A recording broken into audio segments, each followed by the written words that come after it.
Boa tarde, boa noite, bom dia, onde quer que você esteja. Está começando o programa Cultura.com e é um grande prazer ter você aqui na minha companhia, né? Sempre discutindo aí a cultura, o teatro, a música, a literatura, né? Lembrando, né, que você pode me ajudar a fazer o programa mandando as suas perguntas aqui na sua esquerda da sua tela, do seu computador.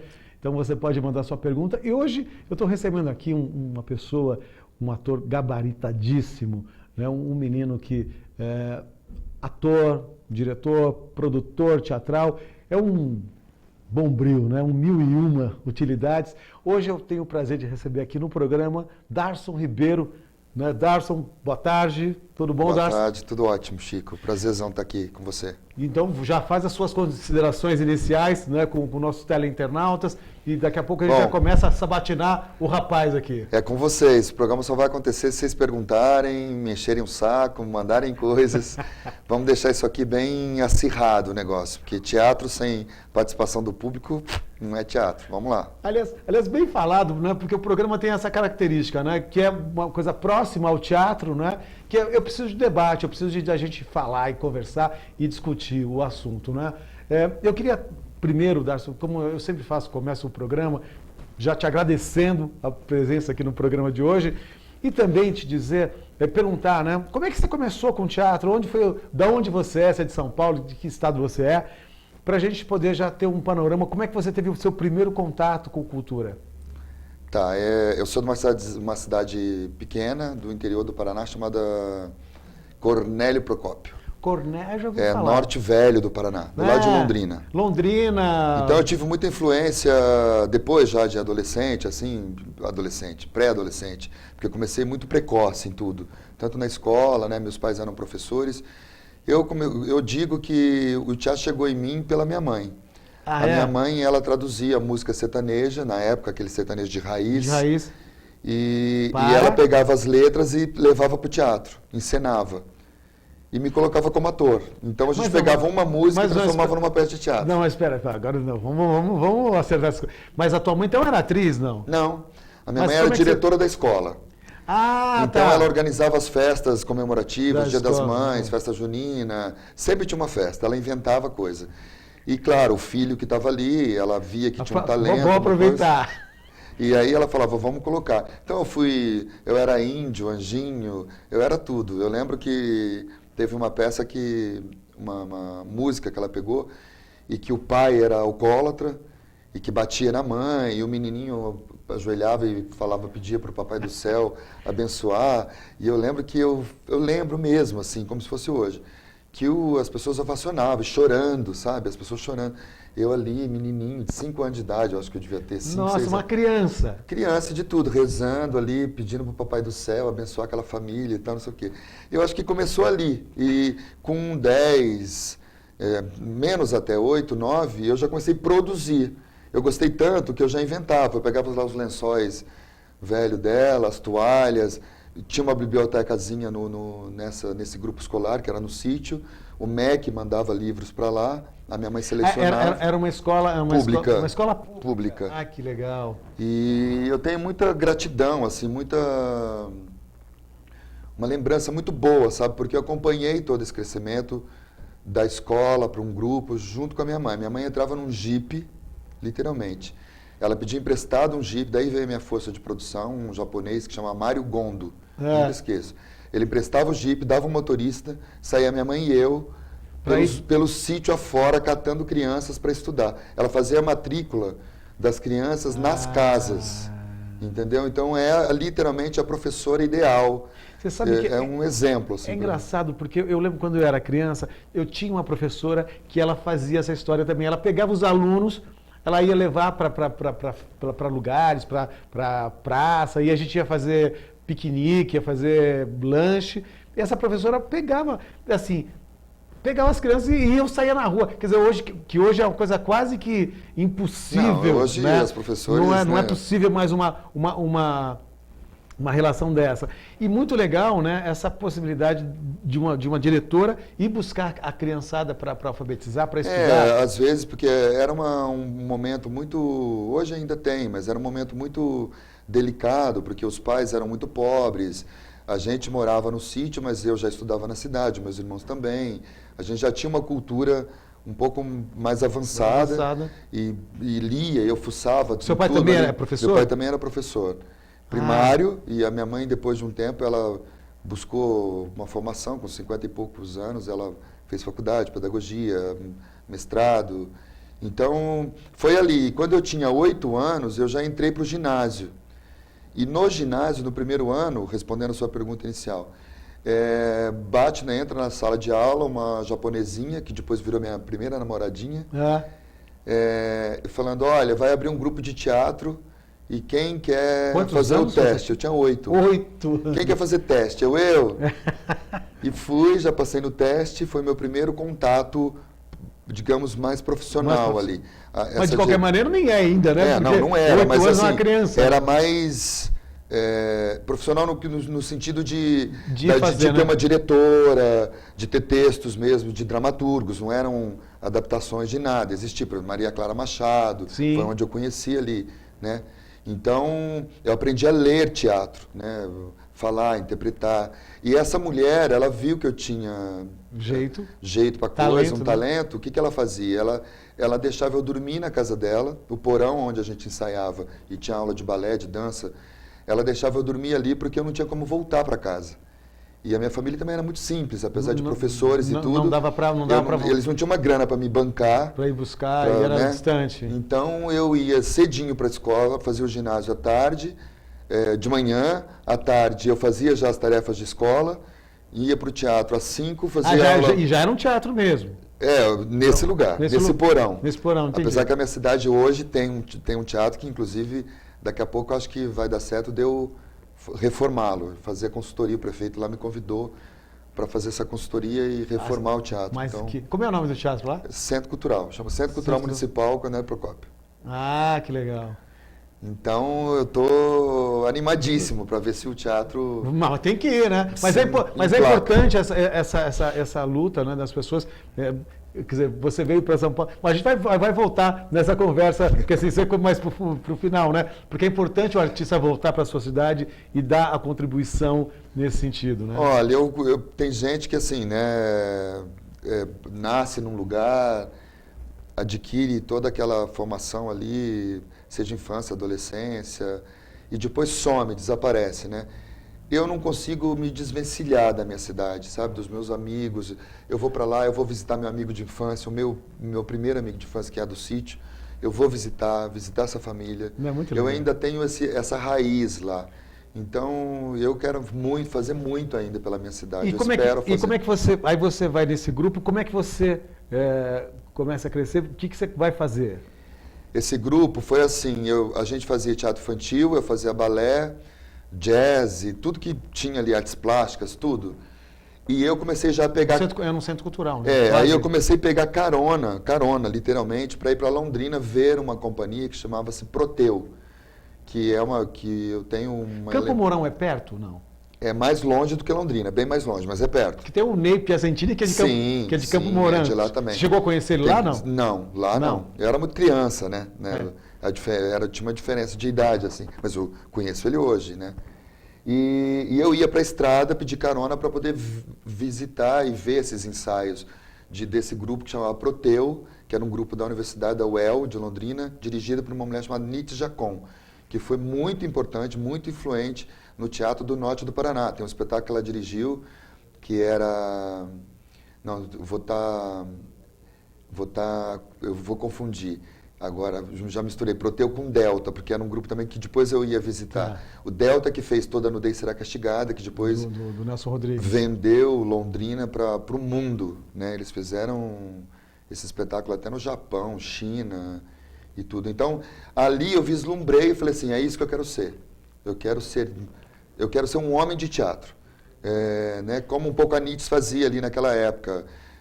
Sabia o que era coxia, rotunda, dirigia, fazia luz.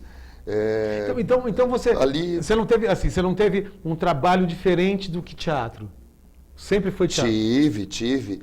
Paralelo a isso, nessa época, justamente por causa dos meus pais, a primeira formação que eu tive foi contábeis. Tá. Eu sou contador formado. Contador. Então, o problema de imposto de renda você não tem. Não tenho. Eu faço, inclusive, da minha mãe. Problema de imposto de renda não tem. E eu costumo dizer que a contabilidade é que me proporcionou pagar a faculdade de artes cênicas, porque quando surgiu o primeiro curso de teatro superior em Curitiba, na PUC, essa primeira diretora minha, velhinha hoje já, ela me ligou na época, eu nunca esqueço. E eu tinha uma secretária ali, eu já era contador, tinha um puta salário. Ela disse, olha, dona Cecília Chueiri quer falar com você. E fazia tempo que eu já tinha me desligado desse grupo, porque ela tinha ido para outra cidade. Ela disse, abriu o vestibular de artes cênicas, você tem que ir, você tem que fazer. Eu cheguei no almoço da minha mãe e falei, mãe, a tia, até hoje eu chamo ela de tia, a tia me ligou que eu tenho que fazer esse vestibular, o que a senhora acha? Ela disse, meu filho, é o que você quer fazer? É. Então vai. Eu peguei um ônibus, nunca tinha saído da minha cidade. Eu peguei um ônibus, fui para Curitiba, desembarquei na rodoviária, fui para uma praça, em frente ao Teatro Guaíra, isso eram 5h30 da manhã. Fiquei esperando até às 7 e pouca para poder fazer a inscrição do vestibular. Fiz a inscrição, passei e consegui depois, por mérito meu de ser um bom profissional ali, contador e tal, que essa cooperativa, onde era contador, me transferisse para Curitiba, onde era a matriz. Então eu fui com um salário de contador para Curitiba. E por sorte, eu digo que, eu sempre brinco que Deus e o destino sempre estão do meu lado. Essa cooperativa ficava, como está aqui o teu prédio, eu atravessava uma rua que era uma praça, que era a Praça Santos Andrade, e é o Teatro Guaíra. Nossa, colado. Ou seja, trabalhava e já... Então eu saía às 6 do trabalho e ia para o Guaíra. 6h30 estava na escola. Quando eu fiquei lá, acho que 1 ano e meio assim, na faculdade, essa cooperativa teve um desfalque muito grande, o presidente, como tudo nesse país, roubaram e foram mandando embora as pessoas. Eu fui um dos últimos a ser mandado embora. Graças a Deus também, né, não sei por que sorte ou esforço, sei lá, a secretária de Cultura, de Educação, na verdade, na época, era minha ex-professora de português, lá do secretária interior. De Cultura. De educação. É engraçado que assim, não tem coincidência, né? Não, pois é. As coisas se encaminham, né? Porque, pelo que você está me dizendo, era tudo do interior do Paraná para o centro de Curitiba. E ela acompanhou, né? Quando eu fiz a faculdade de contábeis, ela acompanhou o sofrimento meu e da minha mãe para pagar aquela faculdade para mim. Porque era custoso, a gente não tinha grana. Então ela era diretora não era campus na época, era FAF, Faculdade de Filosofia, Ciências e Letras. E ela se tornou secretária de Educação. Quando eu fui mandado embora, ela estava no cargo, eu fui procurá-la. E ela disse, você, exímio aluno, ótimo, não sei o quê, bababá, vem cá, eu não sei onde eu vou te enfiar, mas eu vou te dar um trabalho. 1 mês depois, ela me colocou à disposição da Secretaria de Cultura, porque ela sabia o que eu queria era teatro. Ai, que bacana. E eu fui trabalhar dentro do Teatro Guaíra. Não, mas isso aí parece uma coisa, né, que vai...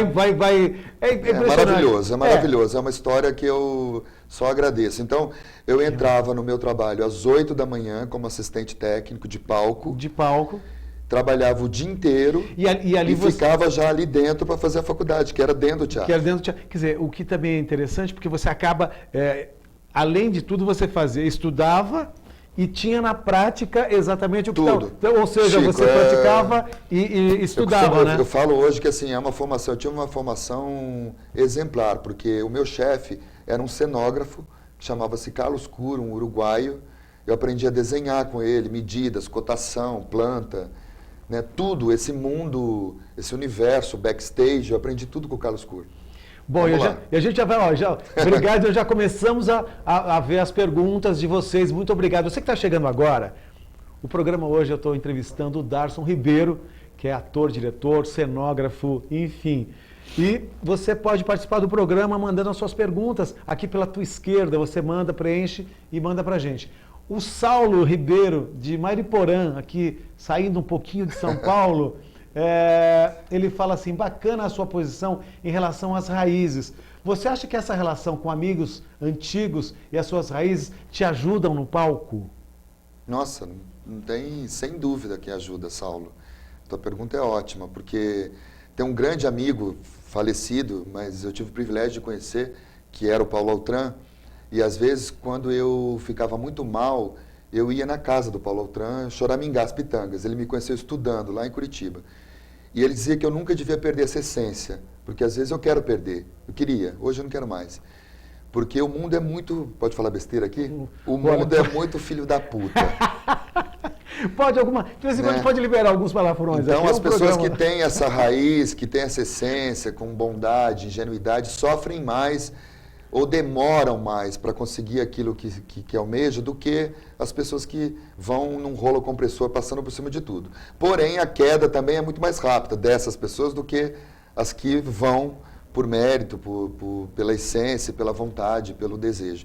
Então, Saulo, não perca nunca o amor que você tem, seja pelos seus pais, sua família, pelos seus amigos de infância, eu carrego eles no meu coração.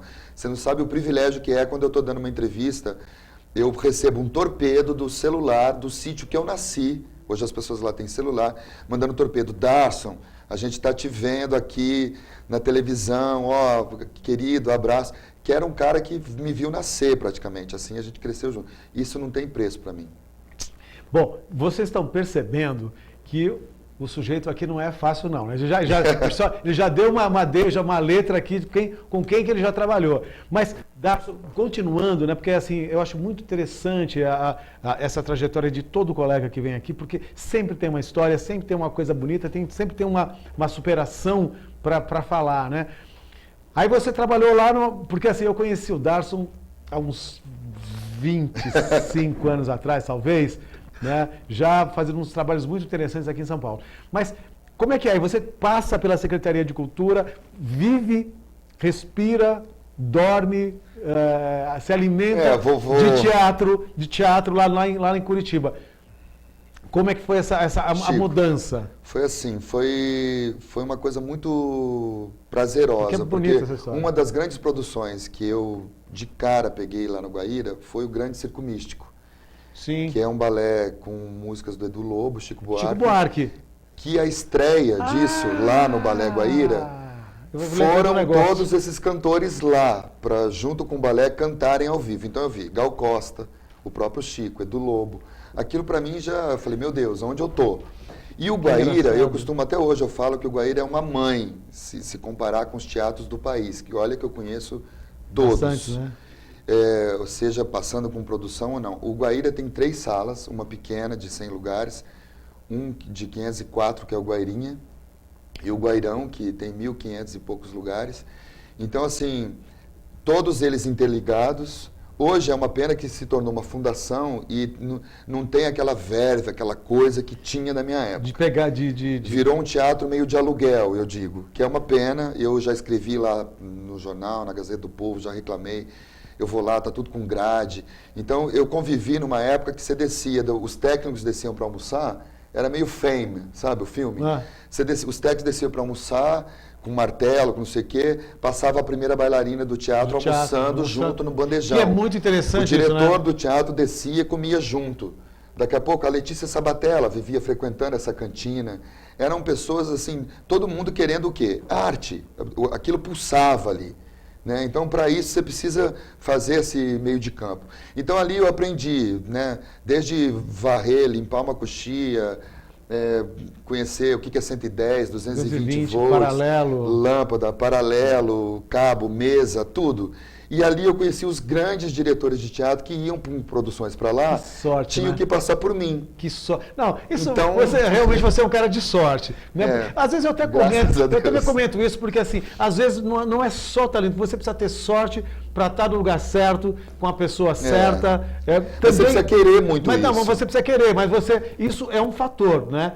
E aliás, ajudou muito. Claro. Esse espetáculo que você acabou de falar, uma coisa interessante, porque a minha esposa teve quando criança lá e assistiu esse espetáculo. E ela fala até hoje. Ela é aqui de São Paulo e tem lá os primos lá de Curitiba, a Juliana Longo, que está aí no Sesc. Juliana, ouve essa entrevista, né? Você aí tá de programadora de Sesc aí em Curitiba. Olha aí, ó, vamos reativar, vamos ajudar aí essas coisas todas. E aí, Darson, logicamente que você encontrando esse monte de diretor e percebendo também o seu talento, você pegou uma carona com alguém. Na verdade não foi um diretor, é isso que é engraçado, porque apesar de conhecer Posse, Tacla, passavam por lá, era muito... E eu era, na época, representante de classe. Você era um da minha menino, turma. né? Tinha 18, 19. É, um menino, né? É, menino. Então, essa coisa... Também tinha essa coisa meio rústica, do menino meio caipira, que estava naquele teatro, aquela coisa... Sim. Tinha esse contraponto que chamava um pouco a atenção, né, e tal. E quando eu me formei, na formatura, até o Paulo Autran foi o nosso patrono, meu convite e tudo, e foi uma briga imensa minha para poder dirigir um espetáculo envolvendo os alunos. Paulo Autran já não tinha dinheiro. E como é que você... Não, agora você não encontrou o Paulo Autran assim, não. Conta como é que você conheceu ele, né? Também, né? Paulo Autran foi assim. Foi também uma produção... Foi por conta disso. Ele foi para lá com o espetáculo. Pato com Laranja, não? Não, também não era Sones o construtor, era um espetáculo que ele fez antes, 2 espetáculos antes de Sones. É uma falha agora minha não lembrar. Rei Lear, não? Não, Rei Lear é mais final, né? Não, é mais para cá. Bom, E aí eu convidei, eu estava dirigindo um espetáculo infantil, era o meu primeiro texto infantil. Chamava-se O Bruxo Marcolfo e Sua Esposa Borrasca. Eu e o Ivan Cabral, que hoje, sim, que hoje é dos Sátiros. E eu convidei o Paulo Autran para ver o ensaio, mas jamais imaginei que o Paulo ia ver o ensaio de alunos. E ele estava num hotel em frente ao teatro. Daqui a pouco bate na porta, a gente estava ensaiando no Mini Guairinha, no Mini Teatro.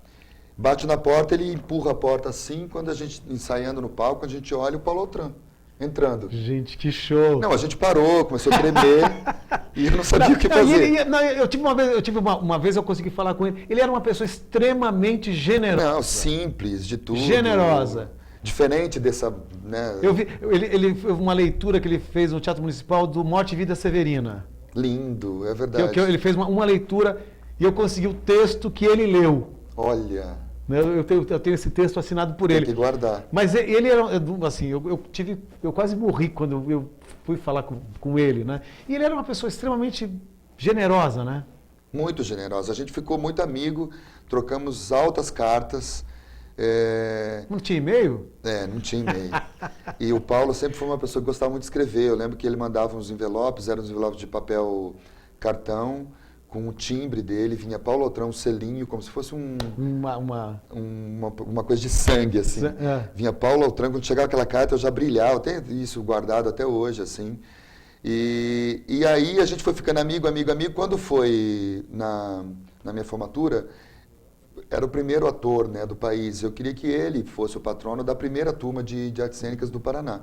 Que legal. E aí fui no secretário de Cultura, batalhei, ganhei passagem, fui no hotel. Então isso já era a produção que eu fazia, mas eu não sabia ainda que era a produção. Que eu estava fazendo direção de produção. Né? Sim. E quando isso tudo acabou, foi um sucesso, o Guairão lotado e tal, eu peguei férias do Guaíra e fui decidir se eu ia para o Rio de Janeiro ou para São Paulo. Então eu falei, eu fico 15 dias no Rio, 15 dias em São Paulo. Quando eu cheguei em São Paulo, passei para São Paulo primeiro, eu fui ficar onde? Na casa de quem tinha já me acolhido e tinha já trabalhado com ele esporadicamente, que era o Ulisses Cruz. Ele não estava em São Paulo, mas abriu a casa dele com a... Mas o Ulisses você conheceu lá também? Conheci lá no Paraná. Lá no Paraná. E aí ele falou, você pode se hospedar lá na minha casa, que era aqui na Aclimação. Dona Alice, falecida, já mãe do Ulisses, eu dormi no quarto do Ulisses. E nesse dia que eu cheguei lá, ela disse assim, olha, tem um convite do Licinho, ela chamava ele de Licinho, tem um convite aqui para o Licinho, que é o prêmio APTESP. Você não quer pegar o carro dele, dirigir, ir para o municipal e a gente vai ver o prêmio? Eu falei, claro, dona Alice, eu vou adorar, a senhora me indica como... Imagina, é a primeira vez que eu ia dirigir em São Paulo. Ele tinha um Chevette hatch, verdinho. Fomos lá para o municipal. Quando eu chego no municipal, na hora que eu entro, te juro, quem que está ali para receber? O presidente do municipal, que era o Emílio Calil, que era o diretor de produção de um grande balé que eu fiz a direção de produção no Guaíra, chamava-se A Dança da Meia-Lua, que também era músicas do Edu Lobo, coreografia do Rodrigo Pederneiras, do Grupo Corpo, e que eu me dei muito bem com eles lá no Guaíra. Ele disse assim, o que você está fazendo aqui? Eu falei, estou de férias. Você pode vir amanhã aqui conversar comigo? Eu falei, posso. Fui no dia seguinte, ele falou, você quer ser o diretor técnico do Teatro Municipal? Nossa! Foi assim. Não, você chegou e já caiu dentro do Municipal de São Paulo. Quando eu cheguei no municipal... É uma estrela, né? Não, quando eu cheguei lá, juro, eu entrei no municipal, estava cheio de container do Bob Wilson. Bob Wilson ia estrear. Eu não falava nem How are you em inglês. E eu tive que enfrentar aquilo ali. Então eu peguei de Bacana. cara aquilo ali para montar, entendeu? Fiquei no Municipal 4 anos, né? A gestão inteira dele. E aqui eu fui aperfeiçoando ainda mais esse conhecimento que eu já tinha dos diretores, comecei a ver peça. Aí depois voador, aí efetivei minha assistência com o Ulisses. Porque aí nós temos também mais uma coincidência aqui, né? Porque eu fui aluno da Fundação das Artes, onde o Ulisses... São Caetano. Onde o Ulisses foi meu primeiro professor, Sim. assim, de teatro. E era muito interessante, porque ele fazia assistência para o Antunes Filho. Então ele trazia toda a bagagem do Antunes para os alunos da Fundação, enfim, lá de São Caetano. Coronel dos Coronéis. O Coronel dos Coronéis, Lola Moreno, eu vi lá na Fundação, enfim. E depois ele foi embora, Ulisses... aí ele foi fazer Ele criou o Boi Voador. Foi o Boi Voador, um grupo que era um fez grupo sucesso, revolucionário, fez né? um sucesso aqui em São Paulo, lá por volta de 80 e... Isso. Viajou, representou 82, o Brasil fora 85, daqui. não foi? 85, Entre esse 86. período, até mais, né? Até mais. Depois o grupo criou... Quem fazia parte do grupo, você lembra? Assim. O Davi Taiu fazia? Olha, o Davi Taiu, o Mingo, né? Hoje, grande iluminador, Domingos Quintiliano. Que era do Voador, Letícia Teixeira. Nossa. E era um grupo... Eu lembro, como era o nome daquele espetáculo que tinha os carretéis? Corpo de Baile. Corpo de Guimarães Baile. Rosa. Era uma coisa de enlouquecer, os atores empurrando aquilo lá no Sérgio Cardoso, enfim. No João Caetano. No João Caetano, que era uma coisa... Era lindo, E aí você era deste grupo, aí você saiu e ficou nesse grupo? No Municipal eu fui aperfeiçoando esses contatos todos. Eu tentava no Municipal imprimir uma carreira mais forte de ator ou de diretor, mas não dava, porque assim... Eu entrava lá 8 da manhã, eu era o último a sair, eu abria e fechava o Municipal. Né? Criei todas as equipes do Municipal, contra-regragem, costura, figurino, passei por tudo isso. Então não dava para eu me dividir. Eu lembro que eu fiz, a única coisa que eu consegui lá fazer foi uma novela que eu comecei a fazer no SBT, que chamava-se Brasileiras e Brasileiros. Do Sofredini. Sofredini. A Renata fazia... A Renata fazia, exatamente. Eu era o antagonista do Celulário, olha isso. Celulário, tinha um palhaço Mas era uma novela né? que não deu certo, porque falava do mundo da pobreza, né? E a novela, como o Silvio Santos naquela época já tinha as loucuras dele, ele cortou a novela no meio. Cortou por não... A gente não chegou nem no meio da novela. Que loucura. Parou a gravação, parou tudo. Eu lembro desse momento. Bom, Darcio, o papo está super bom, a gente vai ter que fazer... Vamos lá, tem pergunta e nós temos aqui, como meu caro amigo e teleinternauta, você que é produtor, você que é um empresário, o programa não tem patrocinador. E como o programa não tem um patrocinador, nós fazemos um intervalo mesmo assim, mas só que a gente faz um intervalo com cultura. Água, né? Com cultura, tá bom? Então, vamos lá, um intervalinho com cultura para você e já voltamos em seguida. O porteiro me avisou! Avisou o quê? O homem está lá embaixo e quer subir a todo custo! Que homem? Calma, estamos certo, você tá afobado. O coronel! O pai da Daisy!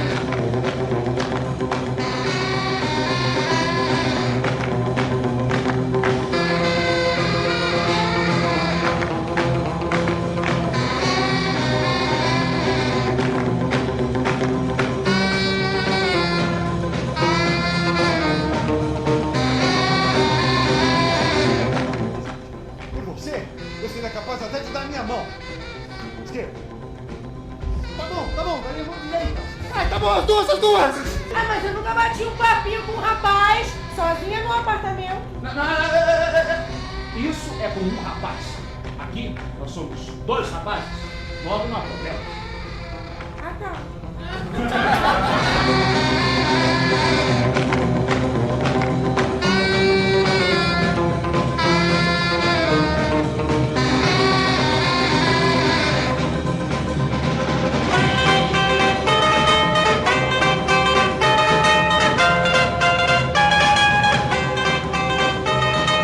Joãozinho, conta o caso pra ele. Libertino. Eu acho melhor aguentar a mão um pouco mais. Melhor por quê? Devasso! No final dá tudo certo.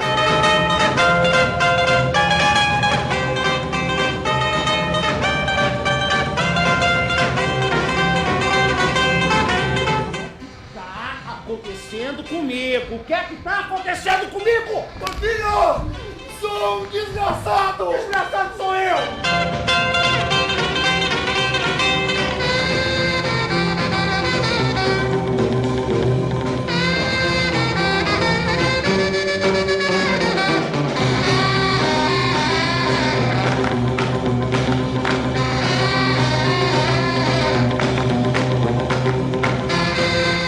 Eu preciso te fazer uma confissão.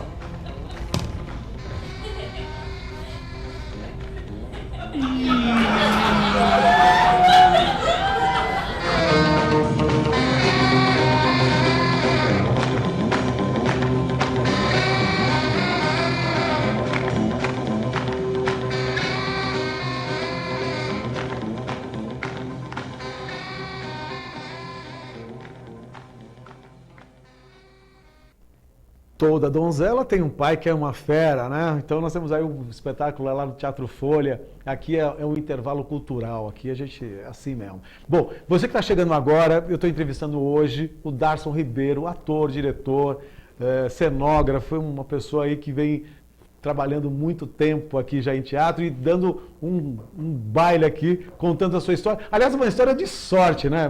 Uma história de sorte. E você que está chegando agora, você quer perguntar alguma coisa para ele? Manda a sua pergunta aqui para o lado esquerdo do teu vídeo. Você manda a pergunta que a gente daqui a pouco já tem mais perguntas, eu já vou fazer já já.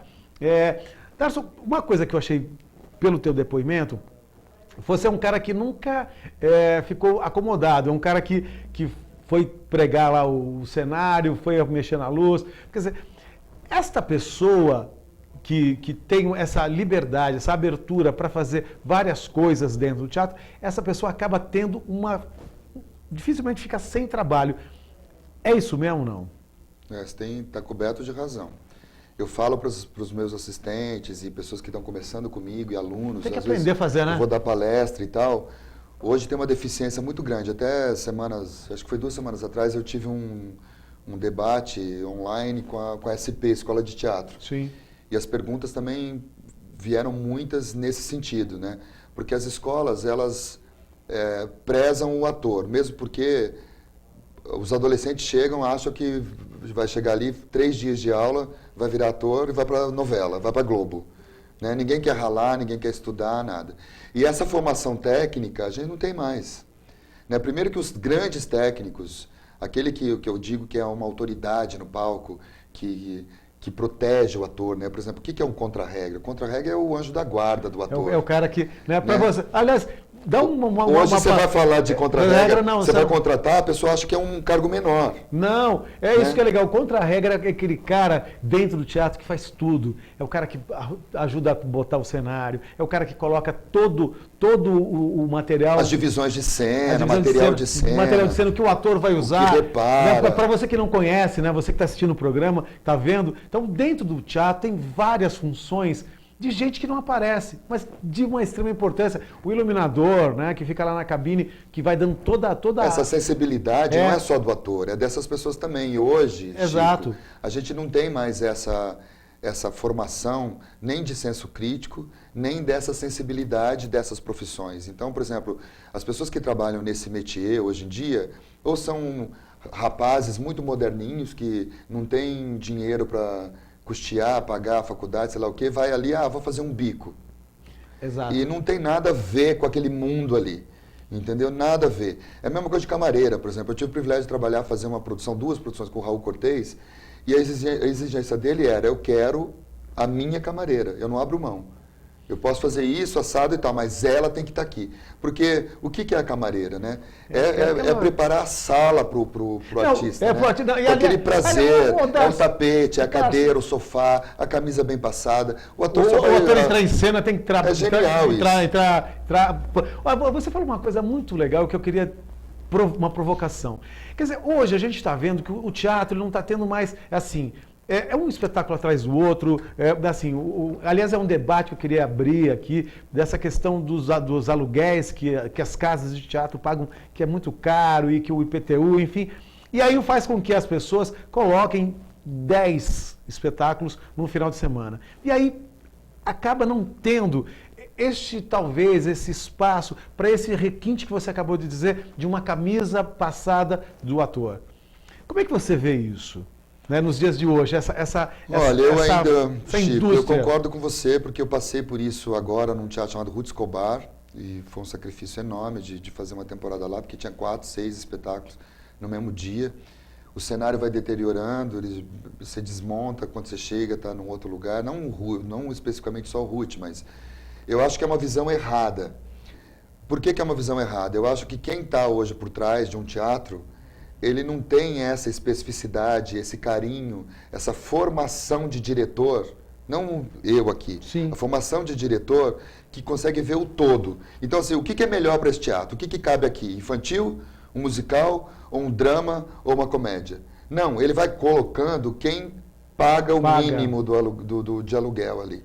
E aí vira um samba do crioulo doido. Ele acha que a quantidade vai fazer o teatro ganhar nome e vai fazer o teatro ter uma manutenção. E não vai, porque vai arrebentar com luz, com cenário, com tudo, vai sacrificar os poucos técnicos que já existem para trabalhar, para fazer essa montagem e desmontagem, né? Ao ponto de que, se ele escolher 1, 2 espetáculos, fala, não, vamos fazer uma temporada aqui bacana, privilegiando o Chico, o Darson, ou sei lá, um outro produtor, e a gente vai dar uma estabilidade para isso. Ninguém quer ter esse sacrifício. Então, mas você não... Enfim, essa questão que hoje a gente tem o cara tem um aluguel, tem um IPTU para pagar, ele tem que cumprir com aquele valor. Você citou um teatro, mas isso é mais amplo, não é só... Sim, bem maior, bem mais. Como você falou um nome, né? É porque eu acabei de sair de lá, por isso que eu citei. E aí a gente tem, assim, quase que uma regra, na grande maioria dos teatros, eu diria, essa pastelaria, né, que está acontecendo no teatro. E é uma pena, porque assim, por exemplo, da minha época lá do Guaíra, né, existia uma diretora de arte, que na época se chamava Lúcia Camargo, hoje está na SP, Escola de Teatro, que tinha essa visão de pauta, essa visão artística. O que é melhor? É uma sexta-feira para o Paulo Altran? É um fim de semana? Entendeu? O Ney Mato Grosso, cabe 2 dias ou 3 dias? Vamos juntar com o infantil ali, uma orquestra de manhã? Hoje não tem ninguém tem essa sapiência de teatro. O teatro virou uma casa de aluguel. Tanto que, por exemplo, o Sérgio Cardoso, vamos pegar o Sérgio Cardoso, que é um teatro do Estado, né? Nada contra as pessoas que estão nessa entidade. Mas assim, por que é que o Teatro Sérgio Cardoso, público, né, que tem lá suas regalias de impostos e tudo, tem um orçamento anual da Secretaria do Estado e do governo, precisa de uma entidade para gestar o Teatro Sérgio Cardoso? Por que não pôr um diretor dentro do teatro? Ele, com essa visão, vai fazer tudo isso lá. Fazer aquilo... borbulhar. Entendeu? Borbulhar. Não, tem que passar pela APA, que julga o teu projeto, entendeu? Que paga, sei lá, R$1.500, R$3.000 por um projeto colocado, você tem que arcar com o transporte, com tudo. Então, assim, eu não entendo por que gastar, por que intermediar. É como um cara que produz alface, em vez dele ir direto no Ceasa, ele passa por 3, 4 intermediários. Então, eu não entendo isso do governo, não entendo. Tá. Muito bom. Olha, aqui, neste programa, o bicho pega. Eu acho que isso que é importante do programa. Que assim, eu sempre busco trazer quem tenha o que dizer para que você fique bem informado e você, como público, também, né, saiba escolher os seus espetáculos, vá ao teatro, porque tem muita gente boa trabalhando e brigando como este moço aqui para que a gente tenha um bom teatro neste país. Darson, estou assim, felicíssimo com a tua entrevista, eu acho que é por aí mesmo. Agora me diz uma coisa, e como é que você passa por todo esse pessoal lá, o boi voador, blá, blá, blá, blá, e quando você fala, não, chega, agora eu vou fazer o meu trabalho, eu vou começar a minha companhia, ou desenvolver, e aí depois eu encontro com você num teatro aqui em São Paulo, né? Desculpa, nos encontramos no Bibi Ferreira. No Bibi Ferreira. Isso se deu... Que lá nós tínhamos o Glauco.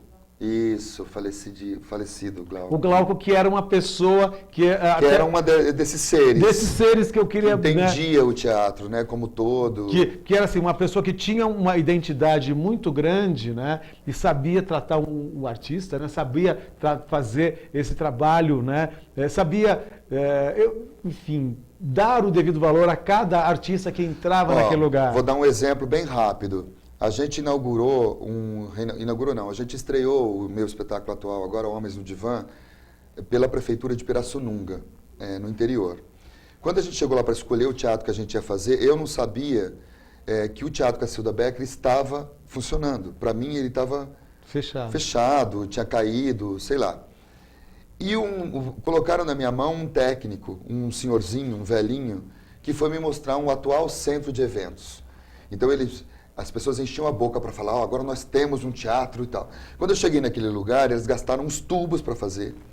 Não tem urdimento, entendeu? Não tem uma luz adequada, o chão, se não me engano, tem sinteco, não tem uma estrutura de teatro, não tem cheiro de teatro, não tem nada. E eu falei, bom, vou ter que adaptar aqui, fazer aqui e tal. Esse velhinho falou, por que você não faz no Cacilda Becker? Eu falei, mas seu Benê, eu falei, não está fechado, não está caído? Não, eu levo o senhor lá para ver. O olho dele fez pá, de encontrar um cara que também queria a mesma coisa. Quando eu cheguei lá, esse homem começou praticamente a chorar. Porque eu falava, olha, tem o lugar de ponto, sabe aquele lugar onde o ponto ficava? O ponto ficava falando. Ainda tem. O assoalho é original, entendeu? Pirassununga. A Pirassununga, a concha. Eu tive o prazer de fazer esse teatro. Sabe? É uma graça. Que é um teatro lindo, né? Lindo, com uma acústica perfeita, tudo perfeito. Eu tive nesse teatro há alguns anos atrás. Então, o prefeito, com perdão da palavra, imbecil, que fez esse centro de eventos, gastou. Por que gastou? Claro, para poder superfaturar e ganhar um dinheiro em cima. E não atualizou ali de equipamento o Cacilda Becker, que é a nossa diva, né? Sim. Uma atriz, eu brinquei até na época lá, porque eu conheço o sobrinho dela, que tem um acervo maravilhoso da Cacilda Becker, que está tentando... Ela era de lá? É, de lá. Ela é de Pirassununga? E inaugurou esse teatro lá, e ele, querendo fazer uma exposição e tudo, não consegue verba, não consegue ninguém. Eu falei, olha aí uma chance de reinaugurar esse teatro, aliás, grande exposição da isso você acabou de falar, eu queria falar, o Calixto de Amuns está com um projeto. Calistão, ouve o que ele acabou de falar aqui, que esse acervo a gente precisa trazer aqui para São Paulo, naquele projeto que você me falou, tá bom? Vamos tentar fazer um link aqui com essa história aqui. Não sei se você quer fazer. Vamos responder a pergunta ou responde a tua pergunta. Não, responde aí, depois eu já faço. E eu já tô... Vou ser bem rápido. Quando você falou, quando eu tive esse turning point, digamos. Isso. Eu estava no Municipal do Rio e fiz um espetáculo lá no Banco do Brasil, no CCBB, que chamava-se Francisco. Sobre Francisco de Assis. O texto era do Tiago Santiago, que depois virou autor ele que implantou a teledramaturgia na Record. E eu fui assistente do Márcio Aurélio, um grande diretor aqui de teatro de São Paulo. E eu contracenava com o Du Moscovis e a Bianca Byton. E ali naquele espetáculo, pelo fato de eu ficar a semana inteira ensaiando sozinho, sem o Márcio só ia para o Rio dos sábados, e eu mexendo no texto e tudo, eu falei, eu não quero mais o municipal, eu não quero mais aquele cargo. E olha que era um super cargo, né? Isso no Rio? No Rio. E eu larguei tudo lá, pedi demissão, exoneração, né, que era um cargo de confiança. Estreiei esse espetáculo no CCBB e em seguida já engatilhei um espetáculo chamado A Dama do Mar, que era do Ibsen, né, um texto lindo, direção do queridíssimo Ulisses Cruz, a gente se reencontrou. E foi um projeto também memorável, porque a gente fez no Pier Mauá, no Rio de Janeiro, que estava abandonado há séculos. O pier, no final do pier, onde já era a Baía de Guanabara, a água, a gente construiu um teatro de 500 lugares. Que delícia. Eu, além de assistente de direção do Ulisses, montei um café que chamava Café do Pier. Eu acho que eu fui no Rio de Janeiro nesse lugar. Eu acho que você deve ter ido. Era lindo, o cenário era areia branquinha. Eu envolvia a marinha. Para você ter ideia, as pessoas podiam ir ver esse espetáculo A Dama do Mar, deixando o carro na Marina da Glória, que era na Glória, em frente ao Hotel Glória, entrava num barco aberto. Que delícia. E a gente levava os espectadores pela Baía de Guanabara e chegava dentro do teatro. Foi uma ideia minha isso. Que legal. Então Aliás, ali nesse lugar tem uma escola, bem ali também, perto do Canecão, uma escola que tem um teatro maravilhoso. Eu não sei qual que é o nome da escola, que também tem eu assisti um espetáculo do Paulo Guarnieri lá. Você está falando da Unirio, não? Eu acho que talvez sim. É um teatro que ele abre a porta do fundo, ele é gigantesco, um teatro maravilhoso. Foi assistir a vida do Simão Bolívar. Muito legal. Deve ser ali pertinho. Ou pode ser um teatro que eu comecei uma reforma, eu acho que deve ser uma esse, escola. dentro de uma escola para cegos, Eu não sei que exatamente. é o Instituto Butantan. Eu acho que sim. Deve ser o Instituto Butantan, na Urca. Exato. É um teatro lindo. Exatamente, é um teatro. Que não está no circuito cultural, Não, só faz não, coisas não. para escola. Eu tava É lá, o Instituto Butantan. Ah, que lindo. E aí, bom, enfim, nós já estamos com o tempo Então, estourando. aí eu abri uma produtora já no Rio e fui dirigir. Fui montar minhas peças, fui pegar ator aqui, juntar com parcerias ali e fui acontecendo no Rio, assim. Eu tenho que agradecer muito aos cariocas, ao Rio de Janeiro, porque eu fiquei 7 anos lá, mas 5 e meio, eu fiquei, tirando 1 e meio que eu fiquei no Municipal, eu fiz muita coisa lá. Eu fui muito ativo no Rio de Janeiro, né? Conheci a sociedade ali carioca, o teatral, fiz grandes amigos, né? Um deles, o Ney, amigo até hoje, Mato Grosso, que fez luz depois para peças minhas. E que fez o espetáculo que você fez há pouco tempo atrás. Sangue na Barbearia. Sangue na Barbearia. Cantou para mim nesse espetáculo. Então, assim, o Rio eu agradeço muito porque eu tive muito sucesso lá, assim, as peças que eu dirigi. A coisa grande que eu fiz lá antes de vir embora foi o Teatro Glória, que eu reformei o teatro por iniciativa própria, né? Era arrendado para a prefeitura, que era uma coisa que eu tentei fazer aqui com o Ruth. Sim. A secretária de Cultura na época municipal, que chamava-se Helena Severo, que eu não quero ver nunca mais, ela me deu 3 meses para reformar esse teatro. E eu reformei, lá eu tive uma homenagem em cena assim, aberta, do Paulo Altran, você vê como que as coisas vão sendo costuradas, né? Porque eu levei ele para inaugurar o teatro. E hoje o teatro virou escombro, porque o Ike Batista comprou todo o complexo do Hotel Glória, que inclui o teatro, e está lá jogado mais uma do nosso governo. Tá certo. Darcio, nós temos algumas perguntas. Vamos lá. E vamos tentar ser breve. Breve, porque você não tem que falar do teu espetáculo. A Rita de São Paulo, quais foram as suas maiores dificuldades para atuar e como você superou? Parabéns pelo programa. Obrigado, Rita. Olha, a maior dificuldade, Rita de São Paulo. São Paulo, A maior dificuldade para atuar, Rita, é você convencer um diretor ali no teste que você está apto para aquele papel.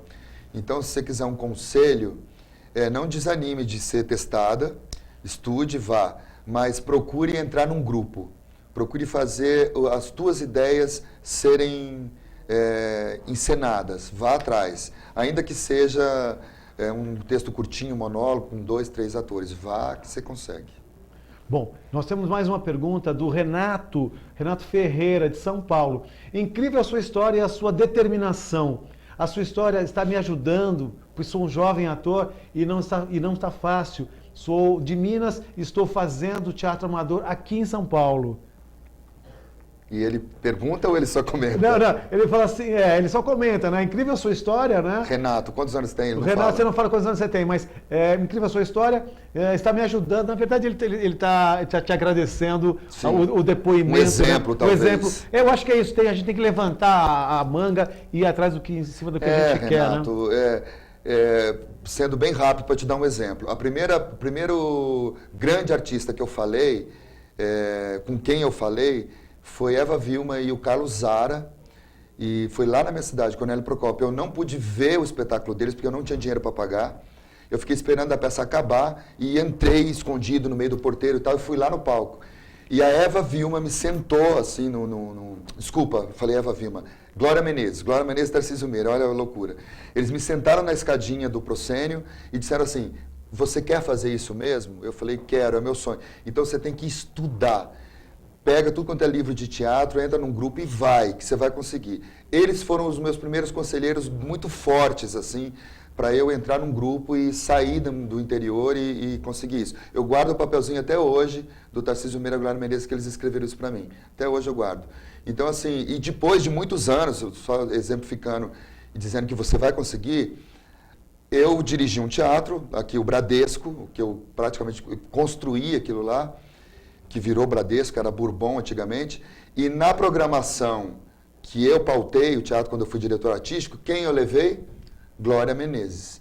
E nesse papo no camarim, era genial, porque a gente chorou, emocionou, porque foi a mulher que me incentivou e ali eu estava contratando aquela pessoa que me fez estar ali. Então, vai em frente. É isso aí, não, muito bom. Bom, nós temos aí imagens, Guilherme. Então vamos falar um pouquinho do teu espetáculo atual. Esse homem tem tanta coisa para falar e a gente não está dando conta aqui hoje da demanda.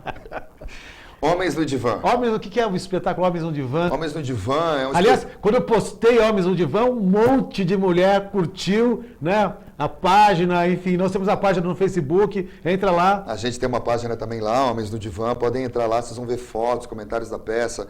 Chico, Homens no Divã, assim, é uma peça muito bem sucedida, que eu faço com o Olivete Herrera e o Guilherme Quelucci, que são 2 companheiros, a gente virou brother, a gente virou irmão, uma família. E que começou numa reescrita minha de um texto da Miriam Palma. A Miriam Palma me mandou 3 textos. Dentre esses 3, eu escolhi um que chamava Desesperados, que era a história de 3 homens na psicanálise. E eu achei que faltava coisas ali, né? Dar uma personalidade única para cada um deles, uma esposa única para cada um, e criar uma história e deixar aquilo mais profundo, digamos assim. E a Miriam, muito gentil, a gente foi fazendo isso juntos, né? Eu ia na casa dela, mostrava o que eu estava escrevendo e tal. E chegamos a um denominador coeficiente, um denominador comum. Estreamos em Pirassununga em junho do ano passado. A peça completou agora 10 meses. Então, eu sempre agradeço lá no final do espetáculo que você mantém um espetáculo sem patrocínio. Hoje a gente tem uma ajuda, que eu falo, tá lá, patrocínio, é um dinheiro curtíssimo, mas que super bem-vindo, que é da Porto Seguro. Mas que ajudou muito. Vamos falar mesmo, eu acho que é importante a gente falar da Porto Seguro, que vem fazendo esse trabalho, muito, e ajudando muitos grupos que vêm a incentivar, né? Mesmo que seja uma pequena ajuda, sim, mas ajuda na produção. Bem louvável, agradeço demais o Marcos, né? O Grieg, né? Griese, que hoje passou para o Wilson, que está cuidando disso. E vai muito associado ao Porto Seguro, então isso ajuda também na divulgação. Que é importante isso também, esse outro nicho, né, que as empresas estão começando a entender que elas podem ganhar também com o teatro. Com as leis. Com as leis, enfim, né? Hoje eu ainda saí de uma reunião, só uma parte, onde eu disse isso para os diretores de marketing, porque eu falei assim, o valor agregado que um teatro dá para uma entidade, ou seja para um shopping, ou para não tem preço, não tem patrocínio que pague aquilo, porque você sai do CC ali, do nível, e vai para o A, porque você começa a levar artista, debate, workshop, orquestra e música. E quer queira ou não, apesar que a gente vive num país muito subdesenvolvido ainda, a cultura é o que move, né? É o que eleva. Eu acho muito legal esse teu depoimento, porque também é muito importante que o empresário entenda que ele faz parte disso tudo, né? Que ele precisa ajudar, contribuir, dar um pouco do seu lucro e devolver para a sociedade, né? Tem uma contrapartida aí. Porque às vezes não precisa ser, enfim, mas lembrar que assim, é muito simples, a cultura tem um retorno muito grande, né? A única coisa que falta ainda, eu acho, nesses patrocínios todos, é um pouco de abertura das empresas no sentido de peças menores, não menores no sentido de inferior, menor no sentido de produção. Sim. De produção menor, monólogo, 2 atores, 3 atores, produções médias também, que fazem às vezes num porão, numa sala menor de 100 lugares, porque para eles não importa a quantidade, o quantitativo, o que importa é a marca associada a associação a um da marca produto de qualidade. De cultura, então, exato. Às vezes você quer montar um Shakespeare, você quer montar um Ibsen, um Albi, ou um dramaturgo nosso que está começando aqui agora, que é muito bom, e as empresas torcem o nariz, falam assim, não, tem que ter um ator midiático, tem que ter... E nem sempre o retorno é assim. Então, invistam também em gente que esteja iniciando a dramaturgia aqui brasileira. Muito legal, Darcio, isso que você está falando. Olha, eu estou achando que eu vou ter que chamar você para ver outro programa, porque o programa só não está dando. 3 blocos. 3 blocos. Nós vamos chamar um pouco das imagens do espetáculo que o Darcio está fazendo aqui no Teatro Santo Agostinho, em São Paulo, ao lado do metrô Vergueiro. Né, ao lado, para que você que não conhece São Paulo, mas é ao lado do metrô Vergueiro, do Centro Cultural Vergueiro, e atrás do Centro Cultural é o Teatro Santo Agostinho. Vamos ver um pouquinho das imagens do espetáculo Homens no Divã. Homens no Divã. Eu sou Carlos Eduardo Carrara Travertino, nome de mármore. Sacou o brilho? Eu sou Renato Paz de Barros, Ceará. E eu, um executivo, Frederico Freitas Fernandes, 3 reais, que eu achava que era de fodão. Hoje eu sei que é de fudido. Eu quero convidar vocês para se divertirem com a gente. Uma comédia para você rir deitado. Homens no Divã! Um por todos! E todos por elas, nelas!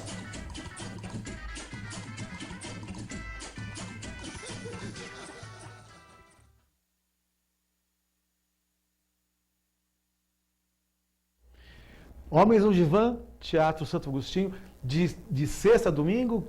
Sexta, o horário vai diminuindo 1 hora cada dia. Sexta, 21, sábado às 20, domingo 19. Lembra que quinta é feriado e é um ótimo programa para você rir com a gente. Vocês vão se divertir muito pensando em melhorar a sua vida, porque comédia não é só que crítico babaca torce o nariz e fala assim, não vou ver comédia porque é um produto menor. Não, comédia também eleva a sociedade. Visto Molière, Arthur Azevedo, os grandes Martins Pena, os grandes dramaturgos que escreviam comédia. Shakespeare. Não, é isso aí.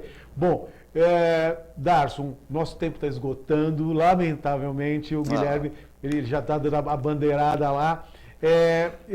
Você que está assistindo o programa, quer levar o... Vamos fazer o merchan aqui também do Darcio. Você que está assistindo, quer leva um espetáculo para a tua cidade, para o seu estado, para a sua cidade, né? Você que é secretário de Cultura.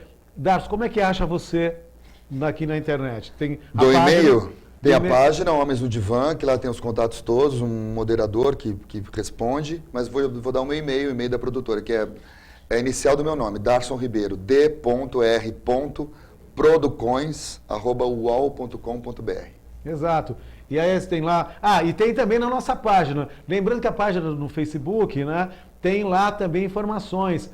O que você não entrou ainda na nossa página no Facebook. Estamos já chegando quase a 8.000 pessoas e você ainda não entrou. Então tá, lá tem um monte de espetáculo, tem vários teatros também, telefones de teatro de vários estados. Então você também que é aí um administrador da sua cidade, do seu estado, coloca lá na nossa página o teu teatro, porque tem um monte de produtor querendo viajar, querendo ir para o Brasil inteiro, tá bom? Lembrando, esse final de semana, eu vou estar no domingo, vou estar lá em São Caetano fazendo o espetáculo A Voar. Não vai dar tempo de mostrar a propaganda, porque o Darcio falou muito aqui hoje. Mas, domingo, em São Caetano do Sul, nós estamos lá com A Voar. Darcio, eu queria que você fizesse as suas considerações finais, né, com o nosso público, e já de cara, obrigado por você ter vindo aqui no programa de hoje. Imagina, eu que agradeço, Chico. A gente se encontrou, como você falou, no Bibi anos atrás, nem deu tempo. Nem deu tempo, nós encontramos lá com o Boing Boing, né? Uma atriz que, inclusive, passou a ser minha amiga. Ele roubou minha atriz.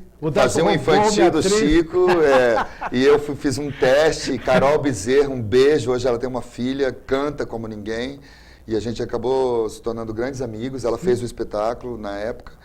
O Boing Boing, né? Boing Boing. Quero agradecer muito o Cássio Escapim, Guilherme Leme, quero agradecer muitíssimo de estar aqui, foi um prazer enorme, espero voltar outras vezes. Sigam aí o cultura.com, sigam o Chico Cabreira, esse homem tem muito para falar para vocês. E estou aqui, você já tem meu e-mail, d.r.producoins@uol.com.br. Entra lá, a gente vai se falando, continuando a falar o que não deu tempo de falar aqui. Muito obrigado e até. Bom, lembrando, na sexta, sábado e domingo, Homens no Divã, lá no Teatro Santo Agostinho, aqui em São Paulo, ao lado do metrô Vergueiro. Então é muito simples para você chegar, não precisa ir de carro, vai lá, estaciona, vai de metrô que você vai rapidinho, sem contar que fica bem mais próximo. Gente, muito obrigado, boa tarde, boa noite, bom dia, onde quer que você esteja vendo a nossa entrevista. Lembrando que ela vai para o YouTube, você não perdeu nada não. Daqui a pouco já vai para o YouTube aqui do programa, você pode assistir, mandar a sua opinião também, tá bom? Até a semana que vem, se Deus quiser, e pratique cultura.